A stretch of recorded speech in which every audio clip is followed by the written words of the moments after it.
Let's go. All right, let's go. All right, well, welcome everybody to 2022 Q2 MKE Talk. So glad you guys are joining us. We have a lot of exciting content here we're going to bring to you. So we'll walk through the agenda a little bit here. Obviously, you can see we've got the hosts here that you hopefully familiar with. And if you're new, welcome, right? We get a lot of new folks in here too. So let's go through the agenda a little bit. So we're going to start out with what we usually do, got an audience profiling. So we'll need your phone for this, as well as later on, we're going to do a little Tableau trivia. So have your phone handy. After the profile, the interactive profile, we'll go over some events and initiatives that are ongoing in the area. Ray Givler, right? Ray Givler is going to share with us a little Tableau magic. So it's going to be on using sets for side-by-side data slice comparisons without duplicating your data source. That's the magic. We don't know how he does it. He's probably not going to share all of his tricks. Maybe he will, but yeah.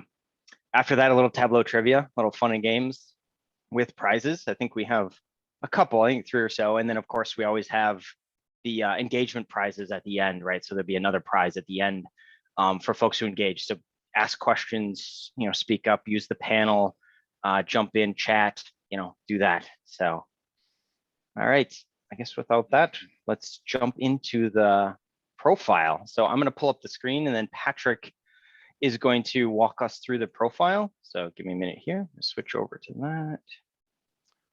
Yeah, so while Josh is doing that, you can use your phone camera to take a picture of the code and log in that way, or use the link at the top there.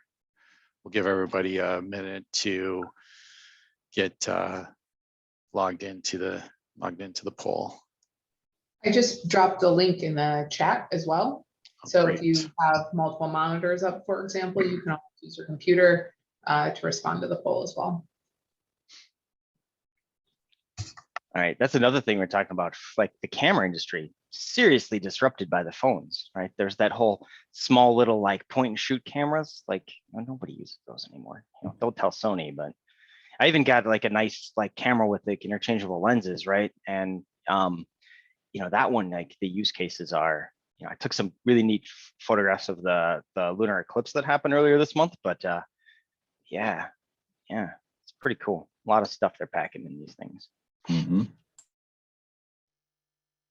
All right, I think hopefully everybody had a chance to get to the poll. Let's go to our first question, Josh.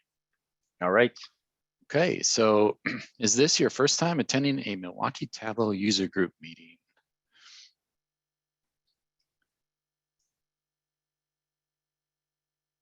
So as Josh said earlier, we get a lot of new people attending our meetings.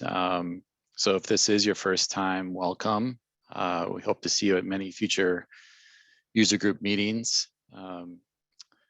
We like to have fun, and we like to talk a lot about Tableau and all things data and data analytics related. So if you have any ideas for topics, whether you're new or a return attendee, please send them to us. Let us know what you want to see or learn about in future meetings.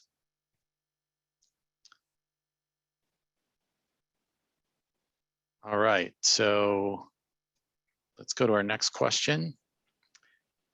Do you attend other Tableau user group meetings? So this is the Milwaukee Tableau user group, but there's the Madison Tableau user group. We have a Wisconsin Tableau user group.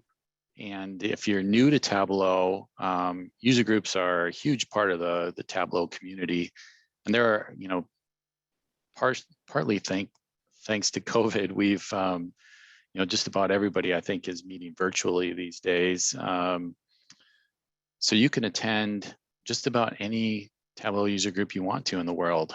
If you want to attend other ones throughout the United States or the world. And they're not all just geographic user groups. There's some virtual user groups around specific industries or other specific topics. If you're in the financial services, I believe there's a financial services user group. There's a healthcare user group, a higher education user group. And those are all, you can get there if you just do a quick search by Tableau user groups. It should take you to the community page and Tableau site, and you'll be able to see a whole list.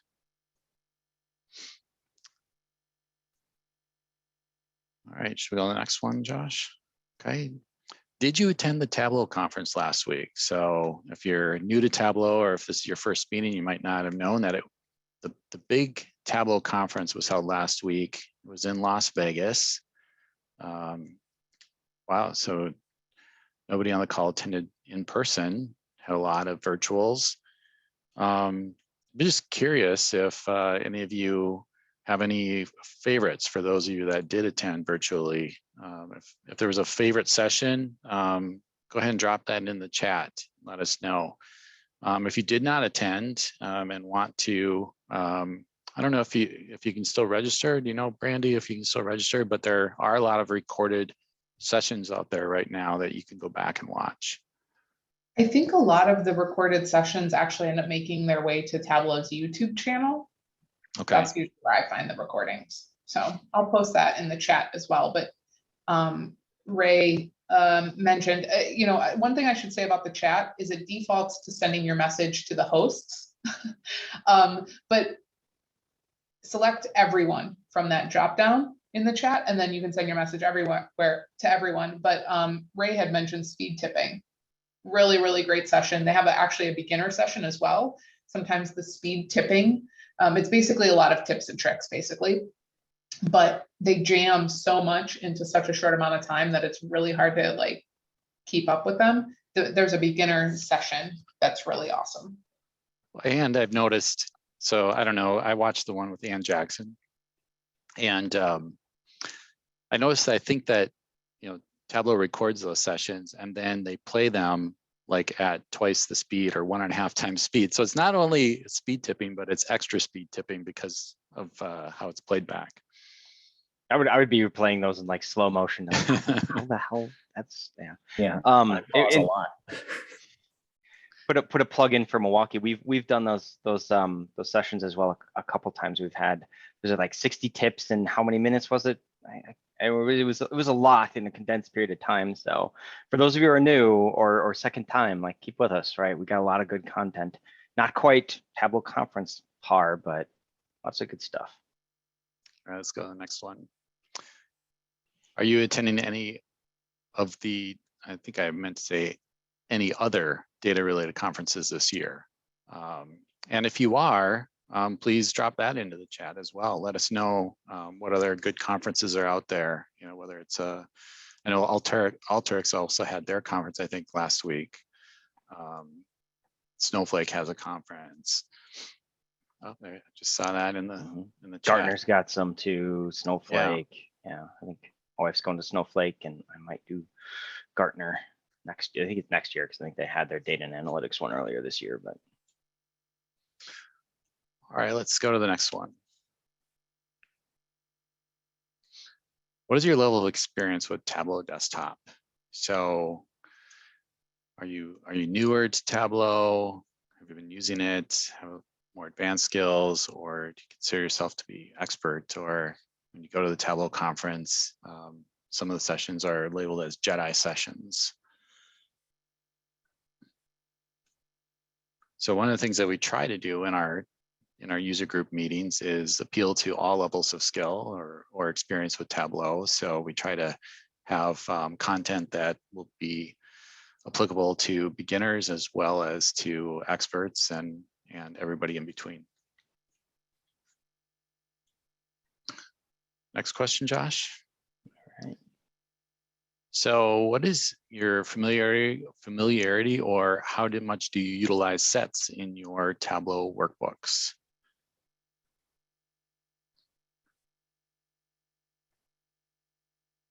We're going to learn a whole lot more about sets in a few minutes from Ray.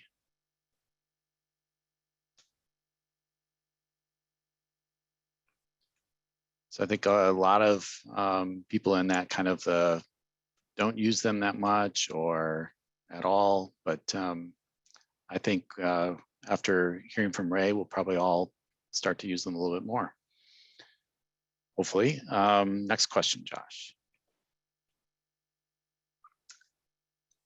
So are you interested in returning to in-person Tableau user group meetings? So we've been meeting virtually throughout the COVID pandemic, and some Some of us have maybe returned to the office, and even so, some of our offices are closed to the public, but hopefully some of them will start to open to make themselves available so we could host in person.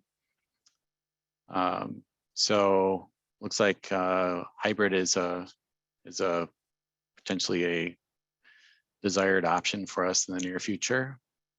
Hopefully we'll get to a point where we might be able to do that later this year. And last question. So what are you looking forward to most this summer? And I think this is a multi-select. You can choose more than one option. I think what I'm looking forward to most is just maybe some warmer temperatures. Feels like we've been like stuck at about in the 50s forever here in Milwaukee. It'll spike to like 100 and then it'll drop down to 60 again. Maybe not by the lake, but yeah.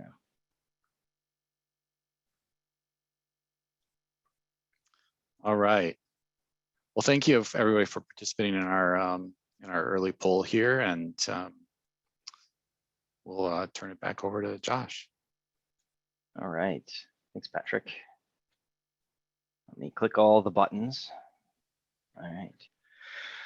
So that's always a little fun little link, get to know everybody a little bit, find some fun things, you know, Tableau conference. We're all coming down from that. So lots of fun stuff to look forward to in the summer. The concerts are coming back, I think, in a little bit of a bigger way. I think everybody's still trying to tease out how the different variants with COVID are going and where everything's at. But should be a fun summer once the temperatures stabilize a little bit. So let's jump into some events. Speaking of fun stuff upcoming, and we're gonna post links to pretty much all of these in the chat. So look to the chat and you'll get links to all of these where you can go and register, get all your fill in there. So go definitely check that out. But we've got the Madison Tug coming up on June 7th, just around the corner. Women in Technology has a breakfast roundtable you can register, right? And allies, I'm assuming too, right? MKE Tug Summer Happy Hour. So this is one that we're excited to bring to you guys, and sort of ties back to that question we had in polling around in-person stuff. So we'll have a slide a little later on that to talk a bit more about that, but we're hoping to get a couple people together outside in person, enjoy a little bit of some beverages of your choice a little bit later in June 16th. Wisconsin Virtual Tug, July, MKE Tug Q3 in August. So get that registration out there, right? Get it on your calendar, block it off. Data Book Club, I think they're doing voting for, we have another slide on that later, but I think they're doing voting right now for the Summer Book Club. So check that out. Data Ideas and Wisconsin Talent User Group. So some exciting stuff out there. And there's tons more out there too. So Brandy dropped in the Tableau user groups, and there's a lot of data activities. Things are starting to come around. So check that out. Try to share with you some of the interesting ones that are probably more applicable to this group, but yeah, go out there and check it out. So, all right. So first up, we've got Ray Givler. So he's giving our presentation on sets, right? So I'm going to turn it over to him. So Ray is a lifelong learner. Professionally, he makes Tableau dashboards to help analysts at multiple levels improve efficiencies, various parts of his employer, Highmark, one of the largest blend health organizations in the US. So he's had a lot of experience there. He's going to share with us tips on sets, especially without duplicating your data source. We know storage is cheap, but performance is a premium. So we don't like a lot of unnecessary data sitting out there. So Ray, I'm going to turn it over to you. All right. Sounds great. All right. Hold on a second. Share. All right, guys. And again, just to plug before you jump in, just to plug Yes, for sir. Q&A, right? Put some questions in there. We'll bring those up. I'll monitor that and feed those to Ray as you go, but use the Q&A panel. Again, prizes on the line. So Yeah. Thanks, Josh. Thanks for helping me keep an eye on the chat and keep me honest on time as well, folks. I'll try to keep an eye on that. And thank you for the introduction, Josh. It is a pleasure to be here. So what I'm going to talk about is this side-by-side comparison dashboard that I made, which is a model of a similar one at work. And this is really useful. My customers use it all the time. So first, I'd like to kick it off by explaining the genesis of this dashboard. Like, how did it come about? And it was from my attending one of my customer meetings where they were presenting some information from one of our production dashboards. And this user had taken a screenshot with one set of filters and what the data looked like. And then he had another screenshot that involved another set of filters in the resulting data, right, in graphs. And he put them both on the same slide. And I was thinking, maybe I should be doing that automatically. Like if this is what they're going to be doing with it, I should try to build something like that. And I said I would go about trying to do that. And this is what resulted from it. So I encourage you all, whenever possible, integrate as well as you can with the business, attend their meetings, see how they're using your product or how they're maybe taking screenshots or whatever, and use that as input into how you design. So the thought here is the comparing of two separate slices of data at the same time, right? And the design, think of it kind of, an analogy is a lot of times in a big sporting event, they'll say, these are the key to the game, right? And they'll show information down the center of your screen, and this factor, and then which team has the edge, and I'll give a little check mark on each side. That is what this thing is. It kind of follows that same principle. And I have check marks under the superior metrics for each side. So you have a set of it's just arbitrarily called A filters behind a button on the left-hand side. So everything is colored. The orange connects all the A values. And these are actually sets, the set definitions, not filters. So there's actually no filters in this view as is. We have a B set over here, all right? And at the top, I have this parameter, and all this is, it's just pasted right into the title. And the reason I'm doing that comes out of the real use case, right, is that if they're going to take a picture of this, we probably want some descriptive text at the top. So if you build something similar, your users can give it some sort of label up here, set all their set/filters, right, and then have that description come at the top, and then they can take a screenshot of the whole thing. And like down the sides, these are arbitrary. I just threw some spark lines in here. Top 5 products. This customer segment I'm going to talk about later, because this is an alternate way you can do this. You can really do this all like through set actions potentially, rather than the way I have it. So I will talk about that a little later. And then ultimately you may want a bottom line metric at the bottom of each side. Now for the metrics you choose, it does kind of matter the kind of metrics you use. I think these are better. All the ones that I have in this right now are rates. And by rate, I just mean something with the numerator and the denominator. If we only use raw values like sales, right? I'm trying to compare, or let me say it at a higher level. This type of tool is useful for all sorts of comparisons. So if you have other ideas, I'm going to run down some here, like maybe in marketing, A and B testing in different markets, right? You could compare A in one market to B in another, right? Or if you have sales departments and they're in different geographies or something, you can compare different combinations of those. So if you have ideas for, how you could potentially use this at work, other than those couple examples I just gave, go ahead and throw them in the chat.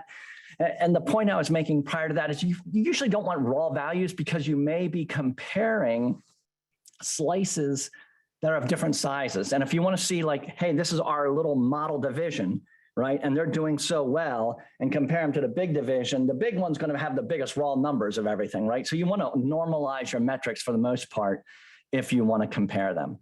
So that's the general overview and the kind of the rationale behind the whole thing. If there aren't any, I'm checking real quick on the chat. It looks like there's no questions about the motivation of it. So I'm going to get right into the details. And folks, let's paste this into the chat. So this is out there on Tableau Public. Y'all can look at it, go in, pull it apart, reverse engineer, but I'm going to go over all the steps, and all the steps, if we run out of time, are all right here on the second tab.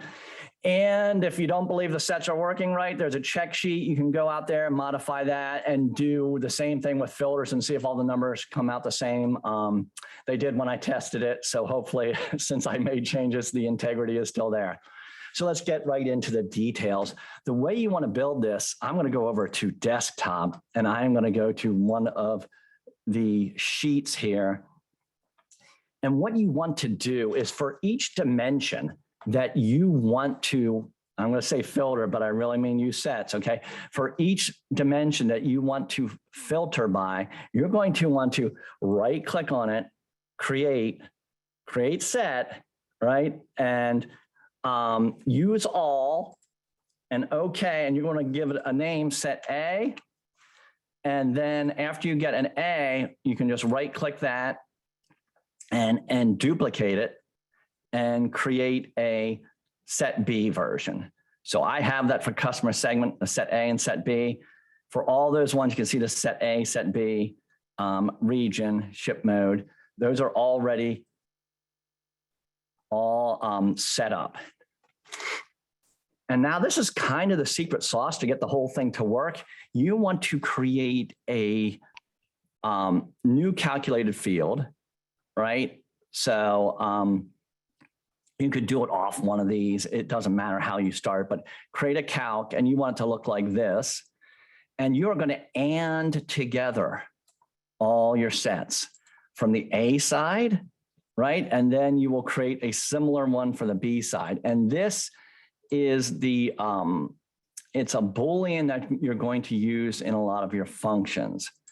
So, and actually each set acts like a Boolean. So this is like the master Boolean, like everything has to be true and all your set A sets to be in the master set A.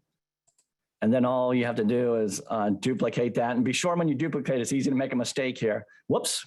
If I edit this, right, make sure you change all these to B on the B side. It's easy to make a mistake in there, especially when we get into duplicating some of the other variables. It's kind of the classic programmer's block copy error. You could accidentally fall into that. So that would get all our dimensions. So what I'm doing now, we're still building out the data. This is part of the data prep to build this whole thing.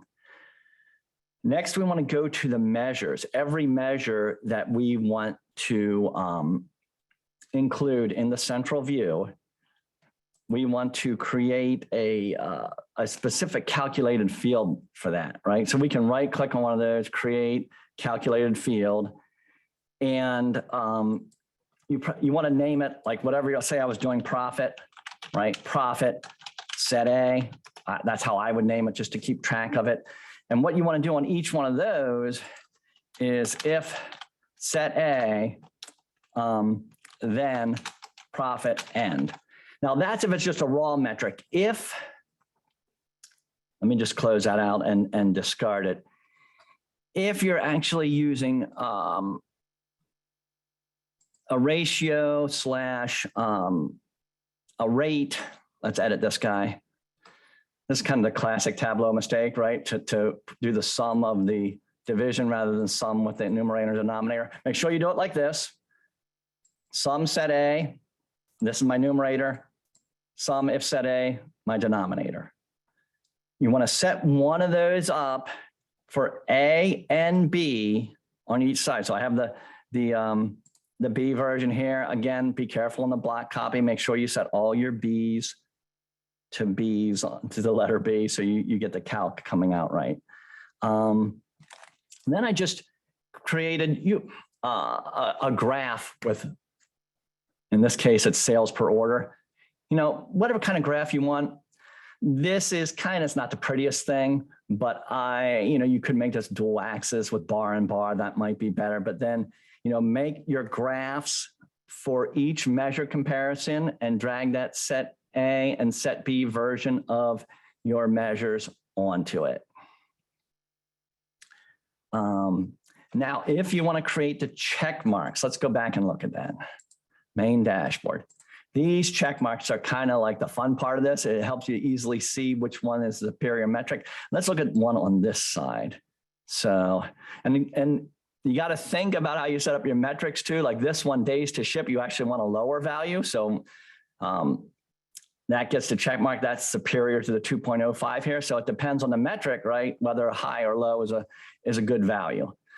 So let's look at this one a little bit. For each one of these, I actually have 2 additional calculations. I know it's a lot of legwork and prep, but it is worth it in the end here. So this is days to ship. Set A is greater than set A is greater than set B, and then set B is greater than set A. And the reason for this is, like, we got to think about, like, you can only set one shape for a given value on a calculation, right? So when A is superior and we set that to check mark, we can't use that same variable on the other side because it's going to have a check mark over there too. We have to invert it and create the opposite value here. And this calc is not complicated. Let me show you the calc. It's just A is greater than B, right? The B side variable is just a reverse of that. B is greater than A. And you could get fancier and make some equal thing in here and compare it. The way I have it here, if you have it set up like this, then if they're equal, they'll just be no shape showing up.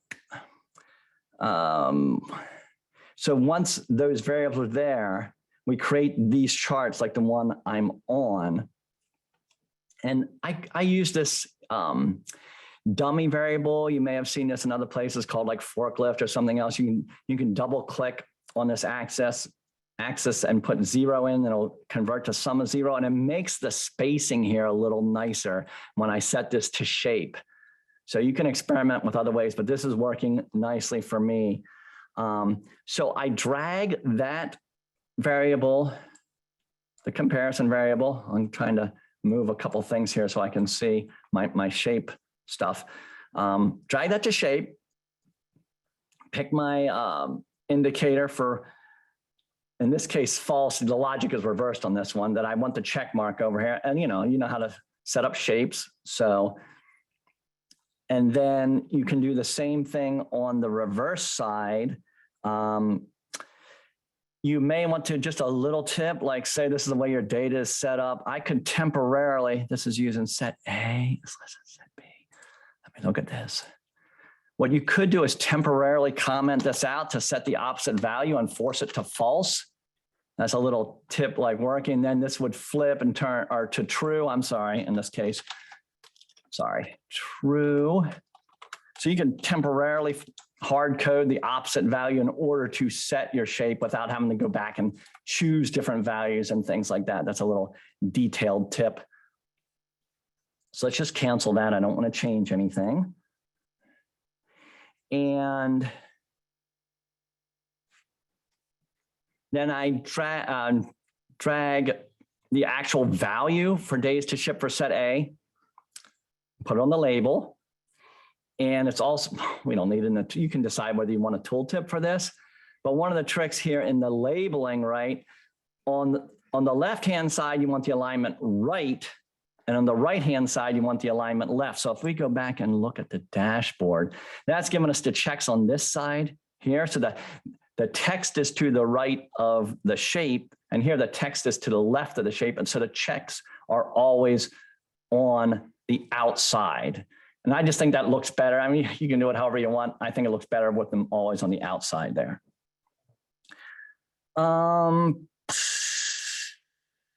Okay. Hey, Ray, if we're at a transition point, there was a question that came in. This might be a good chance for you to sort of share your, no, that's okay. That's what I'm here for. There was a question that came in. They were asking the differences and advantages between sets and filters. That just might be a good setup as to, application of when to apply this technique and to go through that. And then talk a little bit about that if you want to. Yeah, let me go back 50,000 feet on this thing. So I was thinking about doing this with filters. And let me also say, like, I am not the grand master of sets. So I saw some people are self-declared Jedis in here, which is fine. Like, you may know sets better than I do, like, but I know them well enough to do this cool tool. And that's why I'm showing it here. But let's think of this from a filter standpoint, right? And let's go back over to the web version. If this was filters, right? As soon as I click furniture here, right? Then on the other side, like, all I'm going to have is furniture. Like I would eliminate being able to see office supplies and technology. It just wouldn't be over there. So that's the constraint. You kind of shoot yourself in the foot as soon as you filter. So that's like the highest level. Sets allow you, in this case, to kind of do these things at the same time. But they also allow you to do other stuff. Like I don't do too much of it. There's proportional brushing. So you could like select this. Let me close this, like maybe select this segment here, right? And if this graph was everything, we can make this graph be a stacked bar that shows just the proportion of a set we define over here that's made up of what we selected. That's another use case. There's some good like top 9 use cases, I think is what it's called, something like that, for sets out there on the Tableau site. So that's kind of my short answer. I don't know if anyone else wants to chime in or put it in the chat. Yeah, it's sort of kind of like, are you hard excluding things from your data sets with the filters, right? And there's ways of getting around that with some formulas and all of that, but in general, or you grouping and sort of combining or binning things together in those sets pieces. So right. So there's one for row level security. That sounds like a good use case there. Yes, those sort of those hard firm, right, applications you want there. So another, while we're sort of on the topic, and this one I think might pull you back to where we're at. So there was another question in here, and I'll read them out just so we have it in the recording. But so can you please explain what you mean by the first warning regarding the top 5 filters? So this is, I think, referring to your how-to tab that you had within Tableau Public. So the warning on the top 5 filters. So yeah, we're kind of jumping to the end of that. Oh, okay. It's the end of all the how-tos, but so I don't forget it. Let's do it now. That sigh is not directed at you. I'm trying to choose the proper words here. We have to know the order of operations in Tableau, right? And sets are kind of resolving at the same time as, God, I have to look at it myself. I think include and exclude. So you may have to choose your not first choice for how to do the top 5. I actually have it as a table calc over there, so you can download the sheet and check that out. But I encourage you to look up and read the details on the order of operations by which calculations are resolved in Tableau. And that could affect, when you use sets, it could affect your top 5, your first attempt at top 5, it may break. That's what I mean by that comment. Hopefully that helps. Yep, and if we need more clarification, drop that in, and then I'll funnel that one back on the backside if we have more time. So yep, and maybe you can find like someone can go out and look for that the link to the order of operations for the resolution. I meant to have that up on a tab and I forgot to do it. Shall I return to the? Yep. Okay, here we go. I think we're caught up on the questions, so thanks for taking. Sounds good. Thank you, Josh, for keeping an eye on that. So the other thing, just a general note, I did refer to it briefly earlier. You want to go through when you start building the dashboard, align all your colors so that you have that consistent theme. Everything of one color is contributing on one side. Everything of another is contributing to the other side.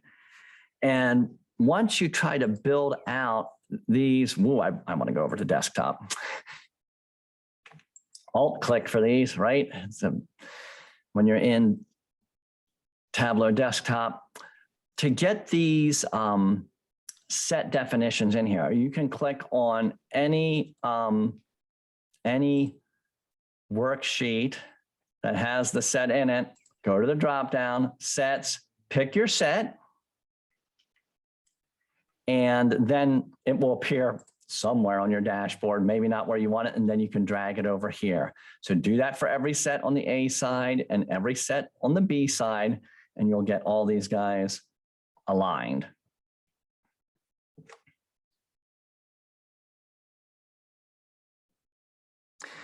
And remember, when you're doing this, we're not really showing filters. Do the sets just like I showed there.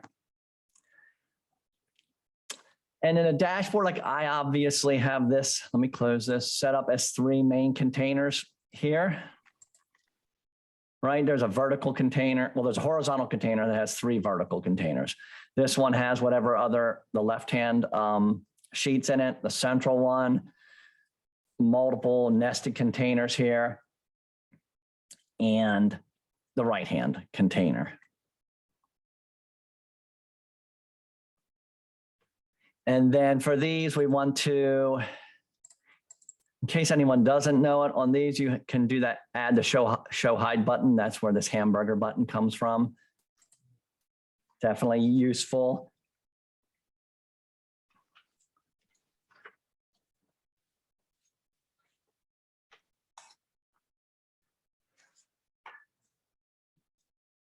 All right, so let's go back here. Once you have these in, you can decide whatever defaults you want. I used just an example here where it was Furniture Central versus Furniture all other regions. You can set up whatever makes sense for your users. You may want it to be using all and all. And you don't have to do it the way I showed you there. So I'm going to go down a little bit of a rabbit hole in the use of a set action. So I have, let me go dashboard actions. And I have a set A and set B action. If I look at the set A action, right, I only have this one sheet, the segment, right?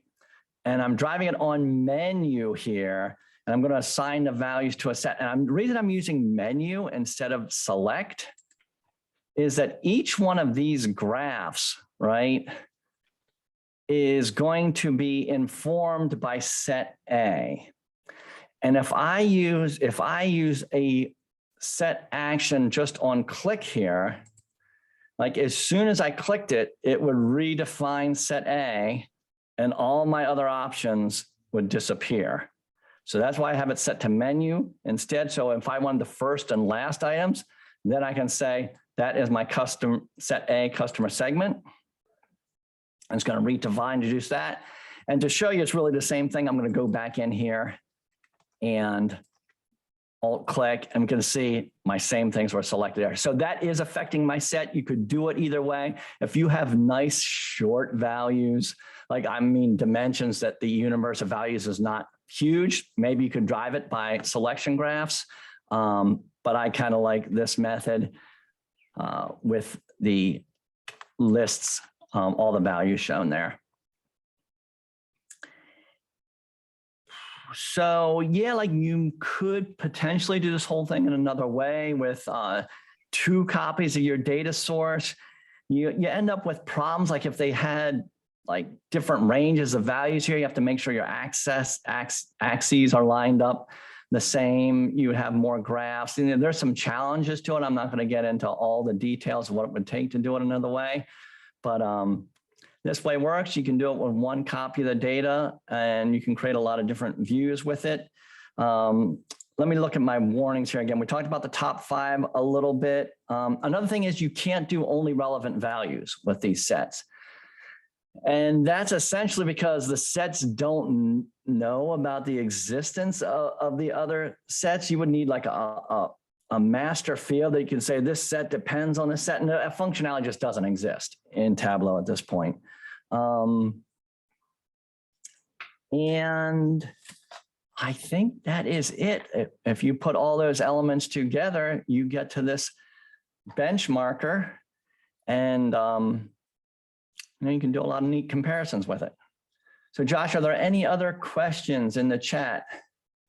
Yeah, there is another one that came in. So Okay. Are there any limitations to creating several sets? And I think a bunch of people voted to have you come back and just do another presentation on sets as well. So, but anyways, are there any limitations to using multiple sets, within a workbook? Are they gonna trip over each other, or is it sort of the implementation and how you call them? How does that work? Well, that's a good question. I don't know that, gosh, that I can answer it comprehensively. Like, I don't know if you're thinking, could you do A, B, C sets here? I mean, in theory, you could. I'm not sure how you would visualize that exactly, but short answer, I don't know, to be honest. I haven't run into any, but maybe there are other people who are really pushing Tableau to its limits in other sense and can speak to that. I mean, you've got quite a lot going on here, and also like kudos on the effective use of space here. I love it. You get the, the hamburger icons or the horizontal line icons, however people like to refer to them. So it's really intuitive and great use of space, and dashboard space is always a premium. So like that. Norbert is saying in the chat that he has one with over 10 sets. Okay, I read that 100 first, Norbert. Thinking, wow, that guy is really killing it. So I think there's a Milwaukee Tableau user group challenge where who can put the most sets in a dashboard, and then let's see that. Let's have a competition on that. I think that's it. I guess were there any other things that we wanted to, any other questions around the top 5 or the warnings that you wanted to go over? Or not yet. I can't get to my other tab that I want to get to here. The thing is blocking it at the top here. Oh, the Zoom piece. Yeah, I wanted to point people to my other dashboard out there, Better First Dashboard. I don't know if Brandy, if you can go, if you type in Ray Givler, Tableau, public, Better First Dashboard, you can get to it, or through my LinkedIn site. I'm very active on LinkedIn, folks. I post almost every day about Tableau, analytics, or decision-making. So under my featured content there, you can get to this as well as Better First Dashboard and some other stuff. Well, I can get to it now. It finally went away. All right, and like I said, we can drop those links out there and make sure that the group has it. So This is the most beautiful dashboard ever, Ray. Yeah, this is my eyesore dashboard, folks. Just I'll talk about for 1 minute, and that's the idea behind it. Like I made terrible dashboards when I started. I see other people put their first ones out there, and I think, oh man, everyone's making the same mistakes. So I intentionally made a really bad one, and I went against everything in Storytelling with Data and the big book dashboards. I recommend both those books. So the first view here is just the terrible dashboard itself. You can look at that in horror. And then I made another tab that explains everything that's wrong with it. So you can click on here, and there's all sorts of great links out to other stuff. It's not my 2 cents, like this design resources at the bottom. Like there's all sorts of information there. So everything has an explanation and kind of justification and links to more resources. So that could be useful if you're just starting out. awesome. Yeah, everybody likes the tip and tricks, right? So we'll make sure we share some of this. And Ray, thank you very much. It was good engagement. There was a lot of chat activity going on, so you were really sparking the conversations in the group. So I appreciate it. If anybody has any questions that you go throughout the conversation, drop them in here. We'll get in contact with Ray and make sure we get those over to you. Get back to you, and then thanks, Ray. Thanks, Josh. I'm going to have to get going soon here, but thanks for having me. It was my pleasure. Excellent. All right. So again, follow Ray, right? We got his LinkedIn, all of those feeds in there. Follow him, take a look at his tips and tricks, anything you get from him. So a lot of value out there. So free help. All right. So next, we're going to move right along into some more interactive fun with Tableau Trivia. So Brandy, I'm going to hand this one over to you, and then you can sort of lead everybody in, get everybody set up, and then take it away from there. Fantastic. Thanks, Josh. All right, everybody, welcome to our next segment, Tableau Trivia. We're going to have some fun. I put together this trivia quiz, whatever we want to call it, game with all new questions. So if you've come to one of my sessions before, I love to do trivia. I did a session last week at the Tableau conference where we did trivia. If you attended that, these are all new questions, so you do not have an advantage of any kind. But this is going to be fun. We're going to give away 3 prizes to the top 3 people. But also, don't we all win when we learn something new? So even if you're not one of those top 3 folks, I guarantee you're gonna learn something here. So we've got lots of different questions. I want to say there's 15 questions that we have, and I'm gonna show and share my screen in just a second. But for people who maybe are new to this trivia platform, we're going to use a tool called Kahoot. You're going to log in either on your phone or on a different computer screen or something. And what's gonna happen is I'm going to share on my screen the question and the 4 possible answers. And then on your screen, you're gonna need to match up like the color of the answer on my screen with the color button on your screen. So to make things easy, all of the questions are only a single select. There's not gonna be like, you know, choose the 2 right things. It's always going to just be the 1 right thing. We've got 2 types of questions, actually. One is this single, you know, select from 4 options. And then the other is just a true or false. So it's a single select of 2 possible options. When you get 4 choices, 4 possible answers, you're going to get 20 seconds to answer. And the true or false questions are 10 seconds. So it's going to be real fast. And you can actually earn points in 2 ways. The first is getting the question right. So you have to get the question right, I guess, to get points. But rules. But if 2 people got the question right, and obviously I'm assuming more people than 2 are going to get the question right. But in that case, the person who answered it the fastest gets extra points, basically. So there's not going to be any ties. It's a matter of speed and accuracy. So cool. Here we go. I'm going to share my screen. Yep. Great question, Yep. Toby. You haven't missed it. I like to be dramatic and pause and give some update just so you know what to experience, or, you know, you understand what to expect while doing this quiz. And then also everybody hears the same thing and isn't distracted by my screen. So what you're going to do is you're going to go to www.kahoot.it, and I'll actually post this in the chat. And then, yeah, you're going to put in that number that Josh posted, and that's on the screen right here, or you can scan the QR code with your phone, and you're going to need to put in your name because we're going to obviously need to know who wins.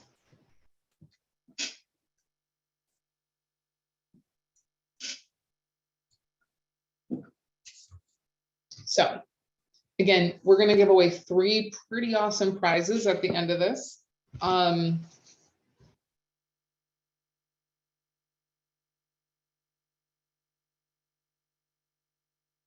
And of course, you know, everybody learns something along the way. So I'm going to give people just a few more minutes to join, and then we'll kick things off. Hopefully everyone's really excited for trivia. I'm always a big fan. I actually have a surprise, a spreadsheet dedicated to Tableau Trivia questions.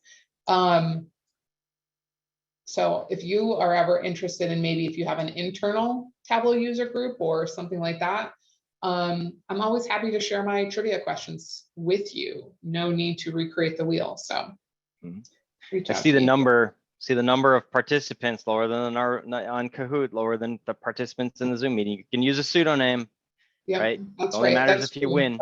So be anonymous. Join it. It's fun. You can put in, yeah, to Josh's point, you can put in any name you'd like. If you put in a fake name and you win, you just need to remember what your fake name was so that you can provide me with your information, so I can send you a prize. So I think right. we disqualify I love pie charts automatically.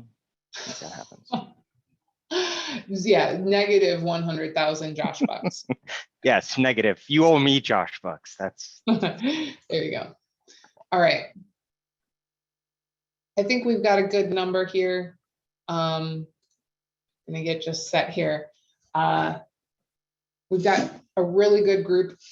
The other thing I'll say is, like, things can change in a moment with this quiz, right? Like, I've been the leader on trivia before, and then I lose in the last question because I just didn't answer it fast enough or I didn't get it right. So so don't give up, even if maybe you're middle of the pack or end of the pack. It's always still fun to play. Things can change in a moment. So with that, let's get started. Right, again, just a reminder, on my screen, you're gonna see the question and the possible answers, and on your screen, you're gonna just see like the colored buttons, and so you're gonna need to kind of match the two up. Okay, here we go.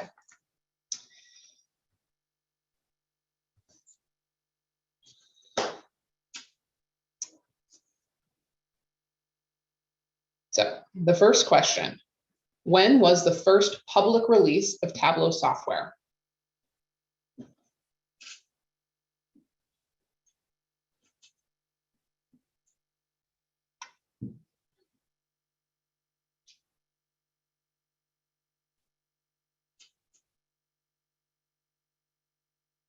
All right, so there is music that goes along with the quiz, but I usually choose not to turn it on. So if you want me to turn on the music, let me know. But the correct answer was 2004. The majority of you guessed 2003. That's when Tableau software, like, I think went public as a company or was like founded. They were founded in 2003, but 2004 was when they actually released the software publicly. So Tricky. I know. Gotta read, right? You know. Yep. I feel like the founded one gets it's like on a lot of people's trivia. So I figured mix it up a little bit. All right. Will, nice job leading the pack by 1 point. Real close, real close. Okay, let's go on to the second question. This is a true or false. When creating hierarchies in Tableau, you are limited to 3 levels. Oh, wow, look at all these answers coming in real fast.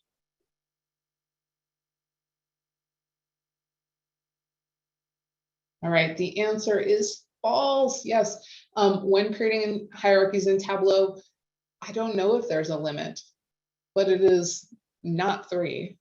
So. Like a lot of things in Tableau, it's probably your imagination and how you can hack it out.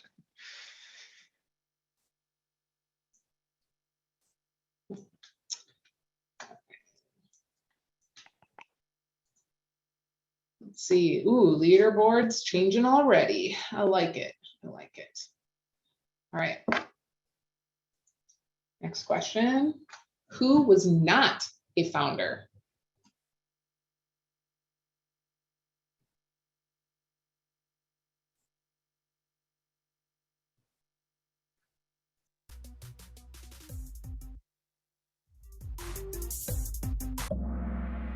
All right. So correct answer is Adam Silipsky, not a founder of Tableau software. He was the CEO prior to the current CEO, Mark Nelson. But the other 3 gentlemen were founders of Tableau software. And if I'm mistaken, I'm pretty sure Christian is a Wisconsin native. So cool. Use that one in the future, maybe. Right? I should probably fact check that, but yeah, for sure. All right. Wow, Sean, look at this. Sean is up 21 places real fast on that. I almost think that's an entire new board. Good job. Oh, Right? pretty close. So as you can see, things can change. Here we go. Next question, true or false? Before Tableau 2018.3, Tableau was only available on Windows.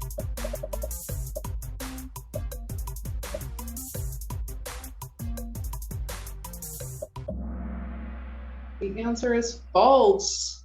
So Tableau was available on Macs prior to 2018. I want to say it was like, I don't know. I don't even know what version, 10 something, I think. So it's very specific question. So it kind of feels like a trap, but the answer is false. Yeah. So on Macs has existed prior to 20.3. Yeah, I believe, Brandy, they announced that at the 2012 Tableau conference. Wow. Yeah. All right. Wow. So there you go. Did you go to that conference? I did. Is that how you know this? Like, it's very specific.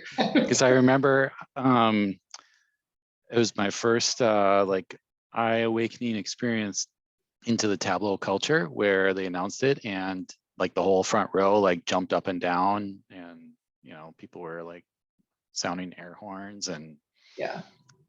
throwing streamers. What is this nerd convention? Yeah. That's how I felt about dynamic parameters. So yeah. Big Cool. deal. All right. So we've got some people with some answer streaks. That's awesome. And it's good to see Captain Viz in the ranks now. So kind of would expect that, right? All right. Next question. Which is not a Tableau file extension?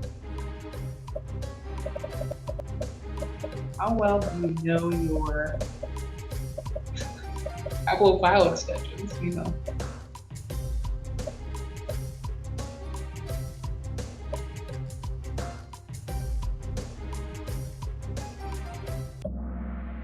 All right, the correct answer is a .tdx.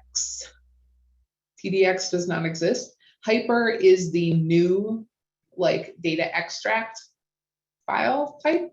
TWBX is a packaged workbook.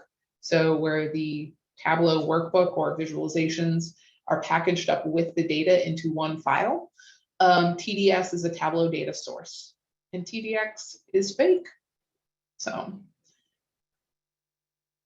I always like I pat myself on the back a little bit when I trick people, and maybe that's cruel, but I like Ooh. fun questions. So And Captain Viz is on fire. Look at that. yeah. Awesome. The Well, well leader. done. Well done. Next question is true or false. Tableau developed a product called Visible.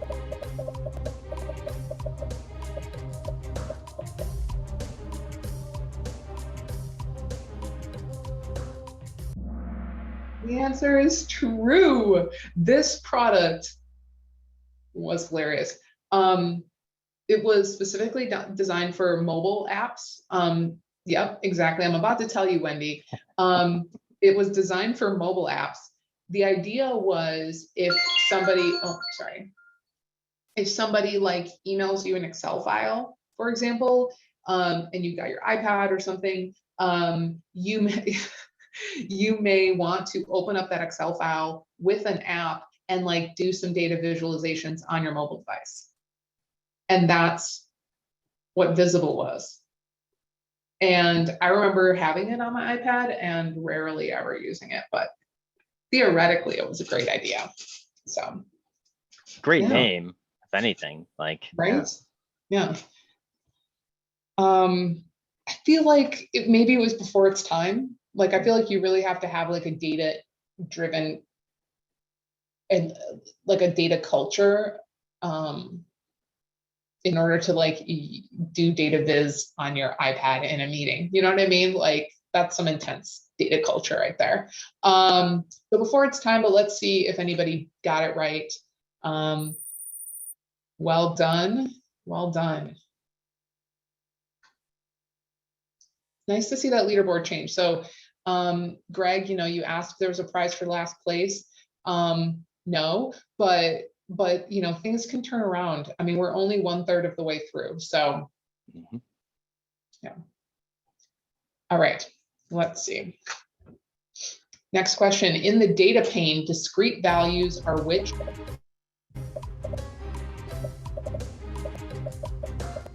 Only one color, so this one is a question.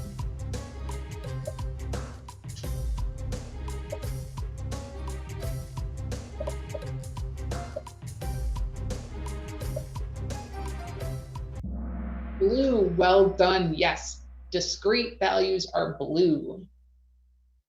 I don't think there are any orange values.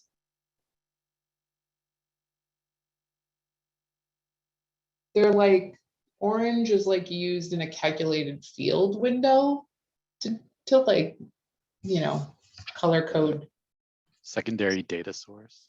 columns. Yeah, that's right. Orange is the check mark that's on your secondary data source for sure.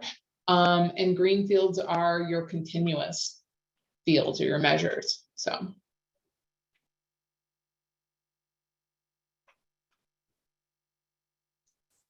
All right.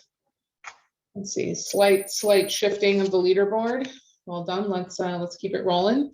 Next question is true or false. A Tableau workbook can contain multiple data sources from different source systems.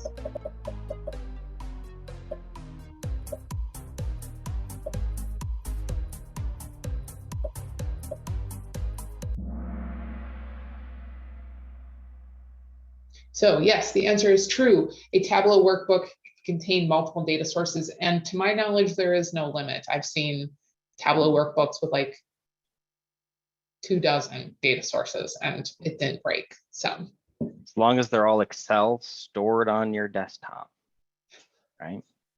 yeah, no. Please no. So it seems like most of you knew that. So well done. Awesome.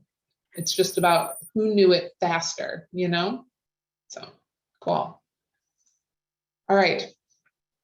Which of the following data pane items cannot be dragged onto the filter shelf? So we just learned about sets. Maybe that was informative.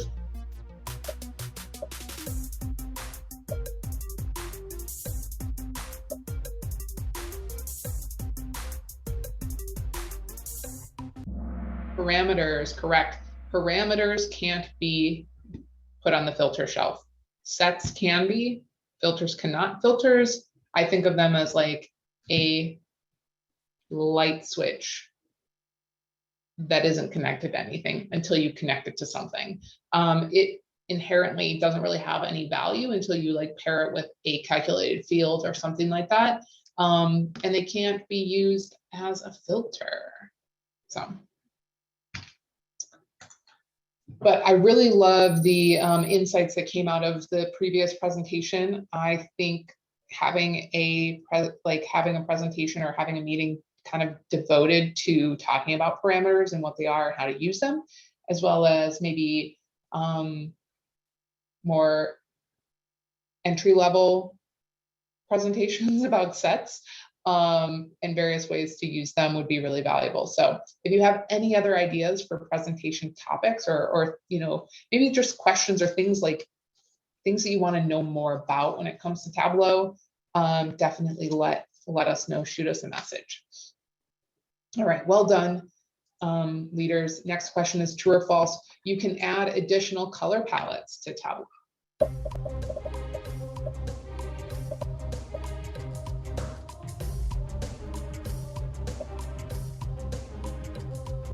The answer is true. Yes, you can customize your own color palettes. There's a few different ways to do it. One is within Tableau Desktop itself. You can actually just set up your own colors and create a custom color palette. But you can also edit a file called a preferences file that Tableau has. And you can actually create new color palettes in this preferences file, and then they show up in that palette list. So it's cool. Let's see if that changed anything. Slight shifting here, probably based on speed. So well done. Those questions getting answered quickly is paying off. Well done. Let's keep going. So we're 2/3 of the way through. So we've got 5 more questions to go. Which of the following is not a mark type?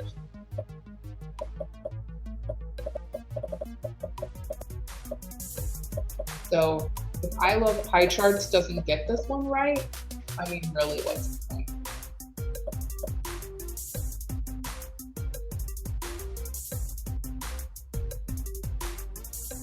Right. The correct answer is donut chart. A donut chart is a type of pie chart, but a donut chart natively is not a marked type. We do have line charts and density plots and Gantt charts all in Tableau. Now, density requires you be on a certain version of Tableau Desktop. Yeah, and of course, like most mark types, it's going to depend on the types of fields you have in your view, but density is an option. So well done for those who know about pie charts, right, or donut charts. So nice, nice, Captain Viz. Good to see you up there again. All right, and Leslie's holding on to that top spot, so keep it up. All right, the next question is true or false. The if part of an expression can return a different data type from the else part.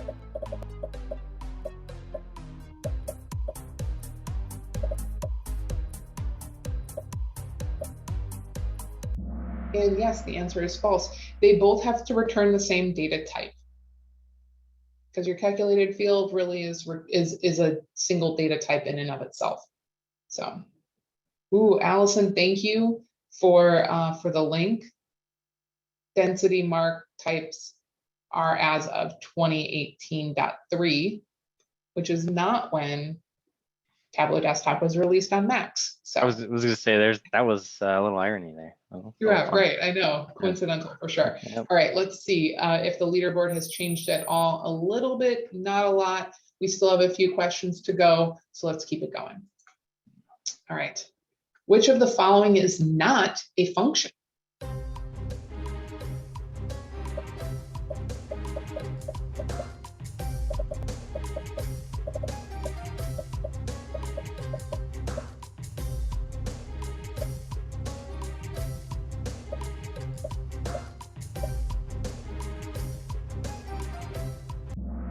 Running count distinct is not function. Running count, yes. Running sum, you guys knew that one. Running average, also yes, but not count distinct. So.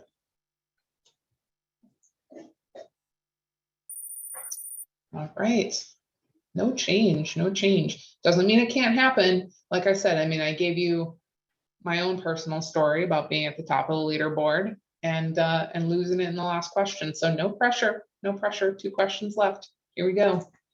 True or false? In the data pane, you can choose to group by folders or data source table.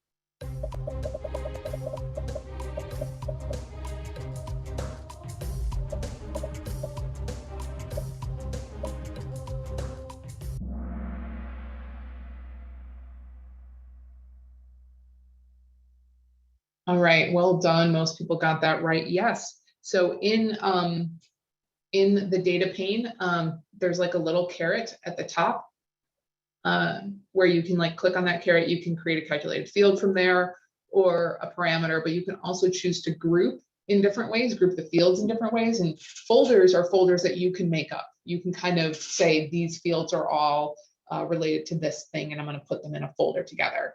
But data source tables, if you have a data source that is pulling data from multiple tables, obviously, it groups it. Tableau will automatically group it in that way for you. So you can actually change.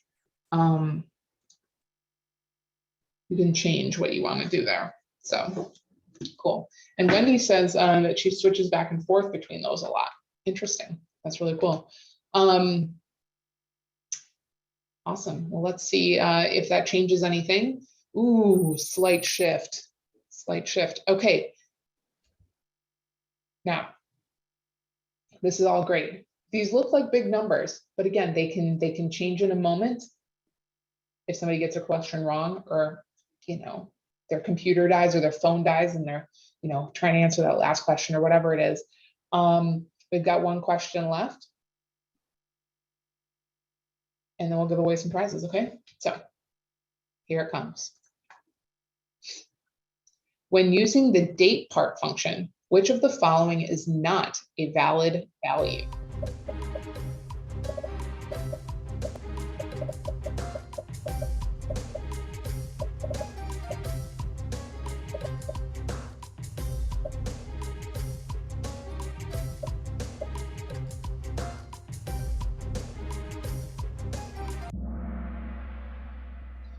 The correct answer is days, and that's how I am so sorry. I'm so sorry for such a tricky question. Yes, I am cruel. I'm really sorry. In my defense, I took this question from someone else and I just thought it was a good one, so I apologize. But yes, days is not accurate. Day is accurate. So, Oh, yep. If you've ever used this function before, you've probably gotten caught in this, as have I. So that's why I do know it, unfortunately, very well. Yeah.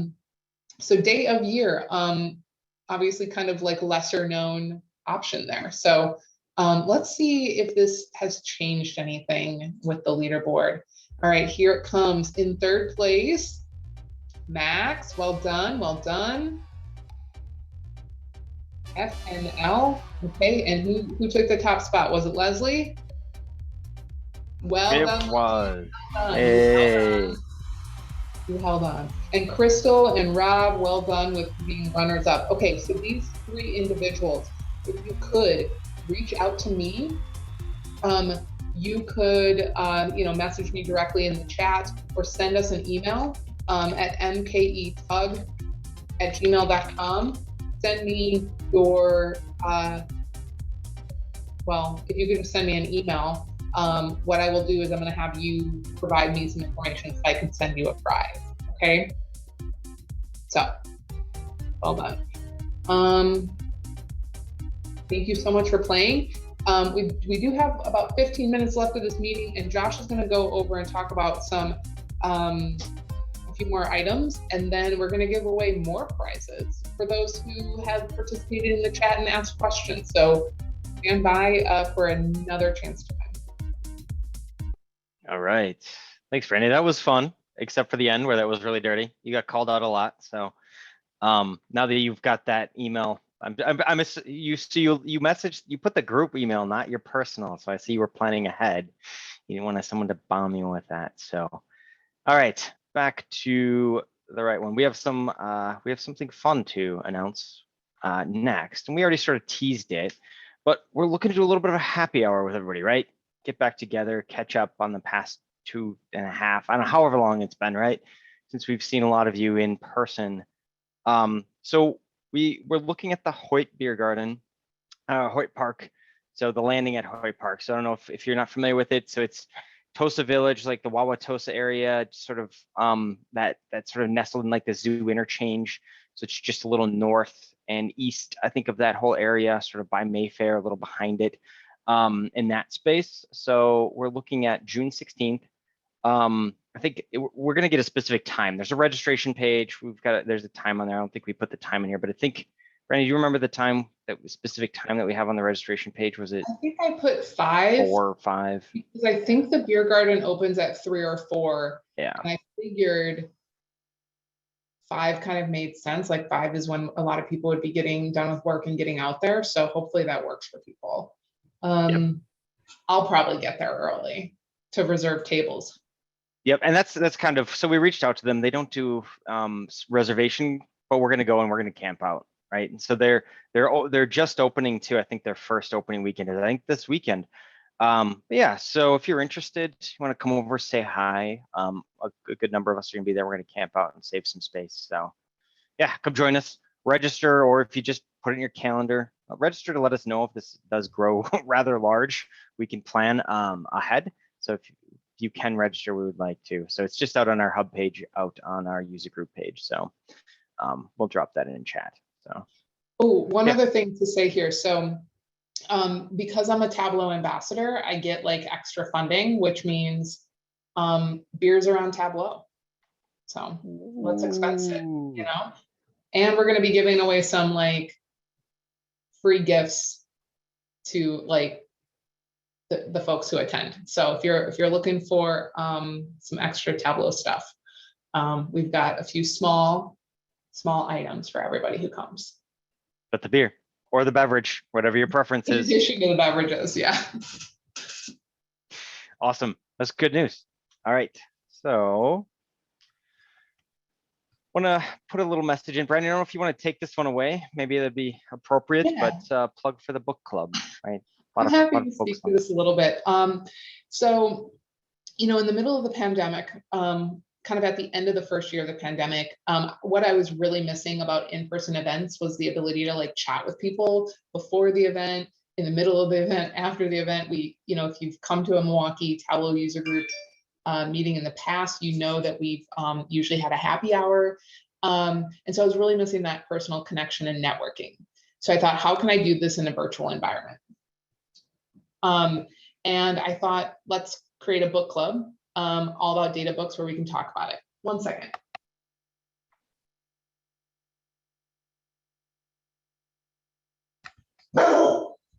I know. Sorry. My dog walker is here. So my dogs need to go for a walk. Anyway,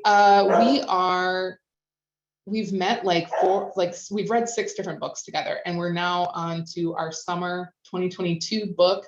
And we're looking to vote. We're picking between one of these 3 books, and we're going to start reading, I would say, probably near the end of June. So I highly recommend, if you're interested in like reading a book and just getting together virtually to chat about it, definitely go to the page I just dropped in the link, read about it, join our Slack group and vote on the book you want to read next. And we'll get started in a few weeks. Thanks, Josh. All right, excellent. So I was like that.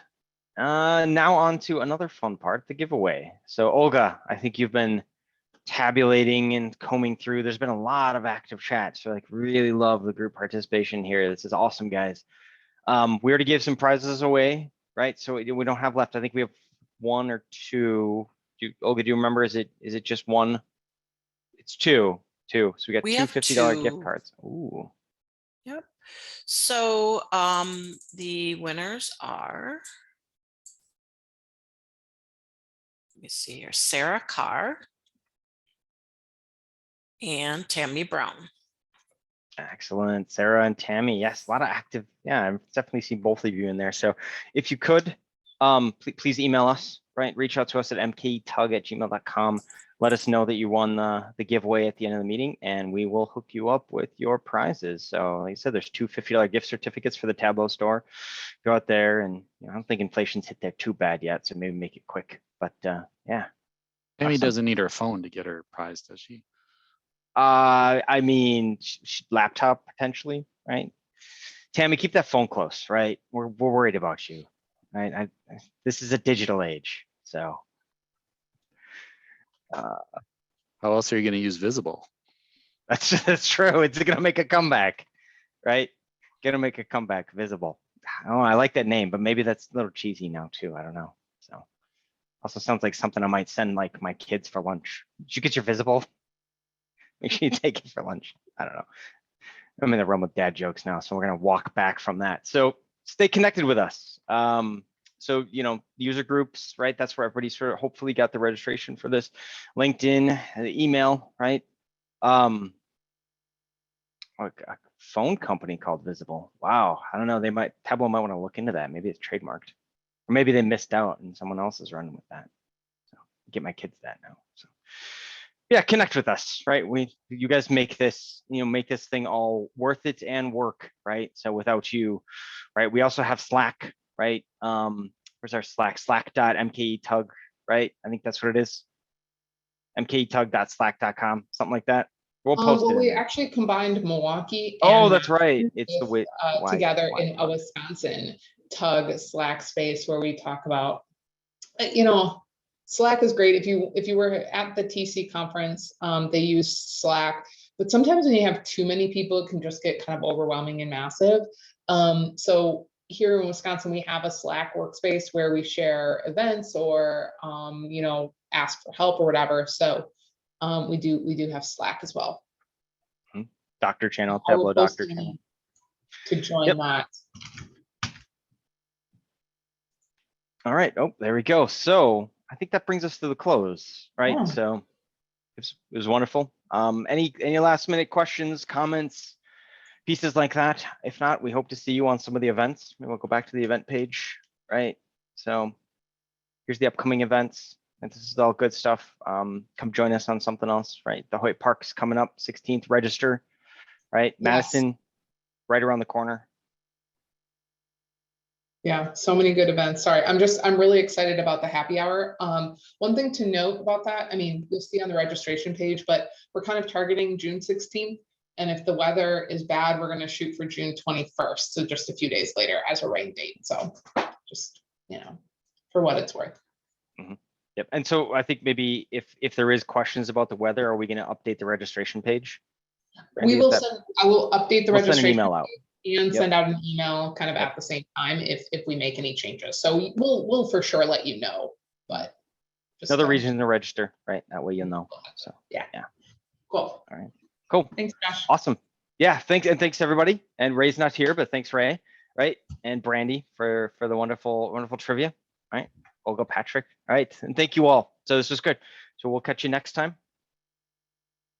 All right. Bye, everyone. Bye.